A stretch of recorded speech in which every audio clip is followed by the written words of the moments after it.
আমাকে নামতে হবে পরের স্টেশনেই। দূরে যাবে তুমি, দেখা হবে না আর কোনো দিনই। ভালো থেকো অনির্বাণ। ট্রেনের দরজার কাছে দাঁড়িয়ে ধূমপানরত অনির্বাণকে ফিস ফিস করে কথাগুলো বলল তিয়াশা। আর একটু পরেই ট্রেন খড়গপুর স্টেশনে ঢুকবে। তিয়াশা তার স্বামী রূপম ও ছেলে তন্ময়ের সঙ্গে খড়গপুর স্টেশনে নামবে। তিয়াশার স্বামী রূপম খড়গপুর আইআইটির লাইব্রেরিয়ান। আইআইটি ক্যাম্পাসের মধ্যেই তারা কোয়ার্টারে থাকে। ছেলে তন্ময় স্থানীয় ডিএভি স্কুলের পঞ্চম শ্রেণীতে পড়ে। অনির্বাণ স্ত্রী সহেলি ও কন্যা ঋতুকে নিয়ে ছুটিতে দিন 15 মতো নিজের দেশের বাড়ি বাঁকুড়াতে এসেছিল। আজ বাঁকুড়া থেকে ট্রেন ধরে হাওড়া স্টেশনে যাচ্ছে। তারপর এয়ারপোর্টে গিয়ে ফ্লাইটে চেপে সোজা দিল্লি পাড়ি দেবে। দিল্লির শ্রীরাম কলেজ ফর উইমেনে ইংরেজি সাহিত্যের অধ্যাপক সে। সুদীর্ঘ 12 বছর পর তিয়াশার সঙ্গে অনির্বাণের দেখা। পুরুলিয়ার অযোধ্যা পাহাড়ের নিচে শিব মন্দিরের কাছে দেখা দুজনের। নীল সালোয়ার কামিজে তিয়াশাকে সেই কলেজের দিনের মতোই মোহময়ী লাগছে। বয়স তার ওপর বিন্দুমাত্র ছাপ ফেলতে পারেনি। দূর থেকে তিয়াশাকে অপলকে দেখতে থাকে অনির্বাণ। হঠাৎ কিছু দূর থেকে সহেলি অনির্বাণ অনির্বাণ বলে চিৎকার করে।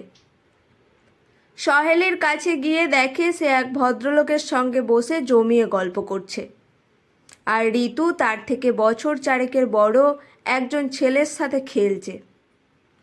কাছে যেতে সহেলি পরিচয় করিয়ে দেয়, রূপম বাবু, এই হলো অনির্বাণ সেন, আমার স্বামী।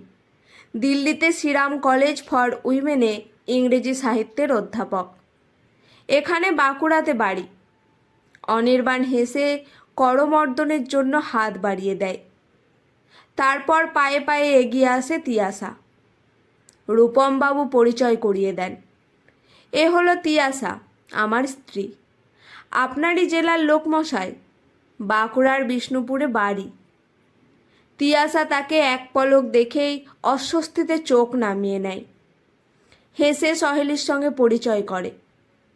প্রাথমিক পরিচয় পর্ব মিটে যাওয়ার পর দেখা যায় সহেলির সঙ্গে রূপমবাবুর খুবই বন্ধুত্ব হয়ে গেছে। বাচ্চারাও নিজেদের মতো ছোটাছুটি করছে। কিন্তু সে আর তিয়াশা দুজনেই আড়ষ্ট হয়ে আছে। কত পুরনো কথা এসে ভিড় করে তার মনে। তিয়াশার কাছে অনেক কিছু জানার আছে তার, কিন্তু তিয়াশা তাকে সম্পূর্ণ এড়িয়ে চলছে। তাই সেও চুপ করে আছে। অযোধ্যা পাহাড়ে ঘোরার জন্য তারা দুটো ফ্যামিলি একটাই গাড়ি ভাড়া করে বিভিন্ন দর্শনীয় স্থান দেখতে বেরিয়ে পড়ে। আজ বারবার আনমনা হয়ে পড়ে তিয়াশা। চোখে জলের ধারা উপচে আসতে চায়। প্রাণপণে নিজেকে সামলাতে থাকে সে। একই গাড়িতে বসে আছে সে ও অনির্বাণ, অথচ দুজনের মধ্যে আজ আকাশ পাতাল তফাৎ। দুজনে আজ সম্পূর্ণ দুটো আলাদা পথের যাত্রী।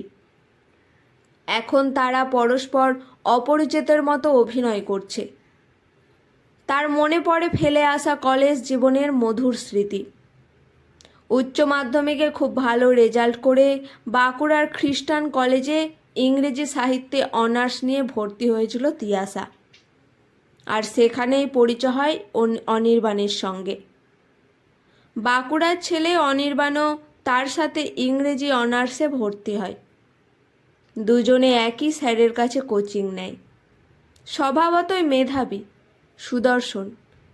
অনির্বাণের সঙ্গে তিয়াশার একটা সুদৃঢ় বন্ধুত্ব গড়ে ওঠে। দিন যেতে থাকে। একই সাথে ক্লাস টিউশন করতে করতে নিজেদের মধ্যে বন্ধুত্ব সম্পর্ক গড়ায় ভালোবাসার দিকে। অনার্সে অত্যন্ত ভালো রেজাল্ট করে অনির্বাণ বর্ধমান বিশ্ববিদ্যালয়ে মাস্টার্স কোর্সে ভর্তি হয়। আর একটু খারাপ রেজাল্টের জন্য সে বর্ধমান বিশ্ববিদ্যালয়ে সুযোগ না পেয়ে ডিস্টেন্সে বিদ্যাসাগর বিশ্ববিদ্যালয়ে মাস্টার্স কোর্সে ভর্তি হয়। দুজনের গতিপথ দুদিকে সরে যায়। তবুও প্রথম প্রথম প্রতিদিন ফোনে কথা হতে থাকে। মাঝে মাঝে সে বাঁকুড়া গিয়ে অনির্বাণের সাথে দেখা করে আসে। এভাবেই তাদের সম্পর্কটা চলতে থাকে। কিছুদিন পর তার ও অনির্বাণ দুজনেরই বন্ধু সাত্তকী তাকে ফোন করে বলে, তিয়াসা, অনির্বাণ বর্তমানে অন্য একটা মেয়ের সাথে সম্পর্কে জড়িয়েছে। ও তোকে ঠকাচ্ছে। ওকে একদম বিশ্বাস করিস না। পারিস তো ওর সঙ্গে সম্পর্ক ত্যাগ কর। সাত্তকীর ফোন পেয়ে অবাক হয়ে যায় তিয়াসা। মনে মনে ভাবতে থাকে এই জন্যই অনির্বাণ এখন কম ফোন করে তাকে। সেদিন অনির্বাণকে ফোন করে সে এ বিষয়ে জিজ্ঞাসা করে। অনির্বাণ হেসে বলে, এগুলো সব কারো অপপ্রচার, তুমি কান দিও না। সামনে এখানে বিশ্ববিদ্যালয়ে একটা ড্রামা ইভেন্ট হবে, আমি সেই জন্য খুবই ব্যস্ত আছি, তাই নিয়মিত ফোন করতে পারছি না। সে অনির্বাণের কথাগুলো বিশ্বাস করে নেয়। কিছুদিন পর অনির্বাণের ফেসবুকে অনির্বাণের সঙ্গে একটি মেয়ের বিভিন্ন পোজে ছবি দেখে। অনির্বাণকে সে আবার প্রশ্ন করে মেয়েটির সম্বন্ধে। অনির্বাণ তাকে বোঝায়, ওই মেয়েটির নাম রীতা, ও আমার বান্ধবী। আমরা একই সাথে মাস্টার্স করছি, আর ওগুলো কলেজের ড্রামা ইভেন্টে তোলা ছবি, ফেসবুকে দিয়েছি। বন্ধুত্ব ছাড়া রীতার সঙ্গে আমার অন্য কোনো সম্পর্ক নেই। তবে তুমি কি আমাকে সন্দেহ করছো তিয়াসা? বিশ্বাস নেই নাকি আমার ওপর? সেদিন সে অনির্বাণকে আর কিছু বলেনি, কিন্তু নিজেদের মধ্যে একটা ভুল বোঝাবুঝি গড়ে উঠতে থাকে। কথায় কথায় এখন অনির্বাণের সঙ্গে ঝগড়া হয়ে যায় তিয়াসার। বন্ধু সাত্তকীকে বলে অনির্বাণের দিকে কড়া নজর রাখতে। কিছুদিন পর তার মোবাইলে অনির্বাণের সঙ্গে অন্য একটি মেয়ের ঘনিষ্ঠ অবস্থায় কিছু ছবি আসে ও একটা আননোন নাম্বার থেকে মেসেজ আসে, তোমার প্রেমিক অনির্বাণকে দেখো। ছবিগুলি দেখে প্রচণ্ড রাগে অপমানে জ্বলে ওঠে তিয়াসা। সে অনির্বাণকে ফোন করে প্রচণ্ডভাবে অপমান করে এবং বলে দেয়, তোমার মতো নোংরা চরিত্রের ছেলের সাথে কোনো সম্পর্ক নেই আমার, ভবিষ্যতে আর আমাকে ফোন করবে না। তিয়াসার ফোনের পরের দিনই দৌড়ে বিষ্ণুপুর আসে অনির্বাণ।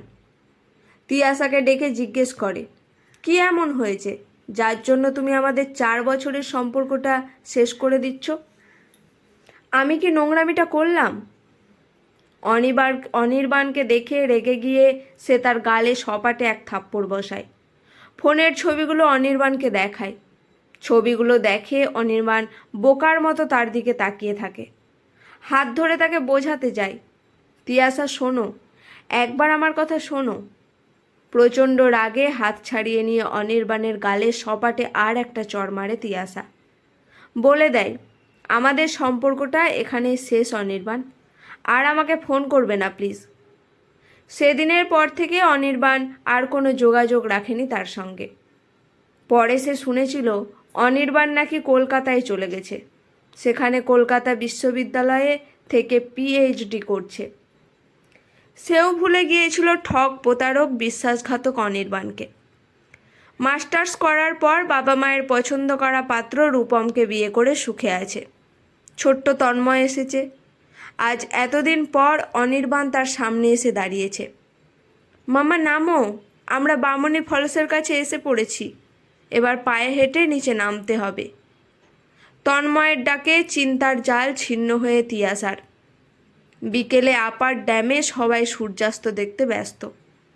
বাচ্চারা ছুটে ছুটে খেলছে, তাদের সঙ্গে রূপম ও সহেলিও দৌড়ে চলেছে। চায়ের কাপ হাতে বেঞ্চে বসে অনির্বাণ ও তিয়াসা একা। অনির্বাণ তিয়াসাকে বলে, তিয়াসা, একটা কথা অনেক দিনের মনের মধ্যে রেখেছি, ভালোই হলো তোমার সাথে দেখা হয়ে। মনের কথাটা বলেই ফেলি। আসলে কি জানো, ভালোবাসার অপর নাম বিশ্বাস। তুমি আমাকে কখনো ভালোবাসতে বা বিশ্বাস করতে পারোনি তিয়াসা।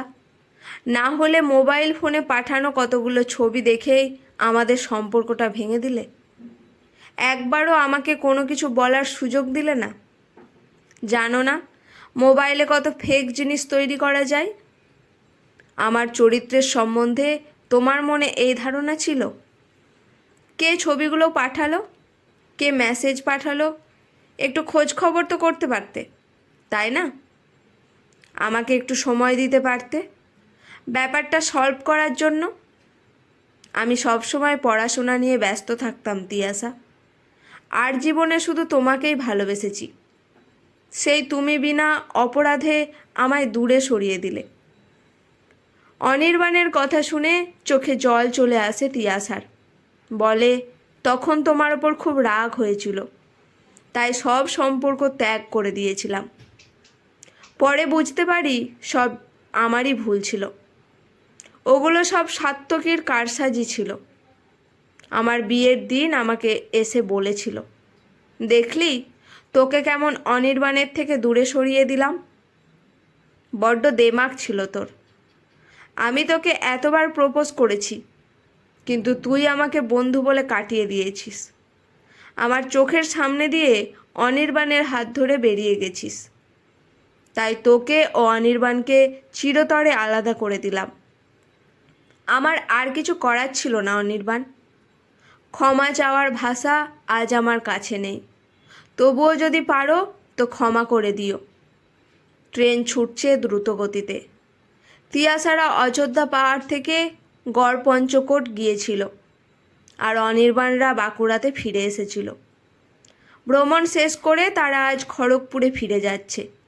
সদ্য বন্ধুত্বের সূত্র ধরে ফোন নাম্বারের আদান প্রদান আগেই হয়ে গিয়েছিল, তাই একই ট্রেনের একই কামরাতে সে ও সহেলি চলছে হাওড়া। খড়গপুর স্টেশনের আগেই অনির্বাণ সিগারেট খেতে চলে গেছে ট্রেনের দরজায়। তিয়াসাও বাথরুমে যাবে বলে কামরা ছেড়ে উঠে এসেছে। ওদিকে রূপম ও সহেলি গল্পেই মত্ত। তিয়াসা অনির্বাণকে বলে, আমার ফোন নাম্বারটা রাখো, যদি পারো তো মাঝে মাঝে ফোন করো, আর ফেসবুকে ফ্রেন্ড রিকোয়েস্ট পাঠাবো, অ্যাকসেপ্ট করো প্লিজ, তাহলে মাঝে মাঝে দেখতেও তো পাবো। অনির্বাণ স্লান হেসে বলে, আমি সোশ্যাল মিডিয়াতে নেই তিয়াসা, এখন ফেসবুক ব্যবহার করি না। আমি খুব সাধারণ মানুষ, পড়াশোনা, সংসার, লেখালেখি নিয়ে ব্যস্ত থাকি। আমাদের এই হঠাৎ দেখার স্মৃতিটুকু মনের মণিকোঠায় তোলা থাক। ফালতু আর ফোন করে সম্পর্কের জটিলতা বাড়ানো কেন? আমাদের যে দিন গিয়েছে তা ভুলে যাও। ভালো থেকো তিয়াসা, নিজের সংসারে সুখী থেকো। খড়গপুরে নেমে যায় তিয়াসারা। যতক্ষণ চোখ যায় সে অনির্বাণের দিকে তাকিয়ে থাকে। ধীরে ধীরে ট্রেন চলতে আরম্ভ করে। অনির্বাণের কাছে হারিয়ে যায় তিয়াসার মুখ। বুকের ভেতর থেকে একটা গভীর দীর্ঘশ্বাস উঠে আসে তার। তিয়াসার ফোন নম্বর লেখা কাগজটা হাওয়ায় উড়িয়ে দেয় অনির্বাণ। ট্রেন দ্রুত গতিতে ছুটে চলে।